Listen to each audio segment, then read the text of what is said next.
রাধে রাধে সবাইকে। আজ দর্শন করাবো বৃন্দাবনের নিধুবন। এড়িয়ে না গিয়ে নিধুবন দর্শন করো, তবেই তো রাধারানীর কৃপাতে সরাসরি নিধুবনে দর্শন করতে পারবে।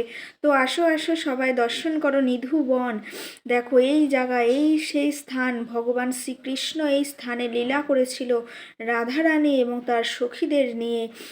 সেই স্থানে আজ আমি পৌঁছে গেছি, তোমরা দর্শন করো। অতি ভিড় ছিল সেই দিন, এতটাই ভিড় ছিল যে আমরা প্রবেশ করতেই পারছিলাম না। তো ভিতরে যখন অনেকটা ভিতরে প্রবেশ করি তখন দেখি না, বেশি ভিড় নেই সেইখানটায়। এই হলো সেই মেন গেট। তো এই সেই গেট দিয়ে সবাইকে প্রবেশ, এই সেই স্থানে ভগবান শ্রীকৃষ্ণ লীলা করেছিল রাধারানী আর সখীদের নিয়ে। সখীরা এই স্থানে তাদের নয়ন জলে এই নিধুবন ভাসিয়ে দিয়েছিল। কথায় আছে, সত্যি রাধারানীর কৃপাতে আজ আমরা বৃন্দাবনের এই নিধুবনে প্রবেশ করছি। এই যে নিধুবন, আমি যখন প্রবেশ করছি তখন আমার শরীরটা যেন কাঁটা দিয়ে উঠছিল যে ভগবান শ্রীকৃষ্ণ এইখানে লীলা করেছিল আর সেই স্থানে আজ আমি পৌঁছে গেছি।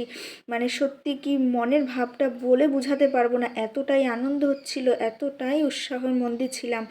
তো এইখান দিয়ে এরপর আমি ধীরে ধীরে ভিতরের দিকে প্রবেশ করছি, আর যতটা ভিতরে যাচ্ছি ততটাই যেন আরও আরও আরও আনন্দ হচ্ছে, আরও ভালো লাগছে। তো আমরা সকলে মিলে যে নিধুবনে এসে যে এতটা আনন্দ করতে পেরেছি তোমাদের বলে বোঝাতে পারবো না।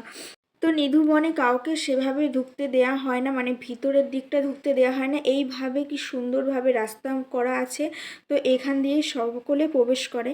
তোমরা দেখো সকলে কত কত মানুষজন এখান দিয়ে প্রবেশ করছে, কত ভক্ত। তো নিধুবনের শুধু গাছগুলো দেখো, যে এরকম গাছ সচরাচর আমাদের বাংলাতে দেখা যায় না, এটা শুধু বৃন্দাবনেই দেখা যায়। আমি শুধু ভাবি যে এত সুন্দর গাছের ডালপালা কীভাবে জড়িয়ে পেঁচিয়ে আছে। বলা হয় যে রাধাকৃষ্ণ, স্বয়ং রাধাকৃষ্ণ একে অপরকে জড়িয়ে এইভাবে রয়েছে।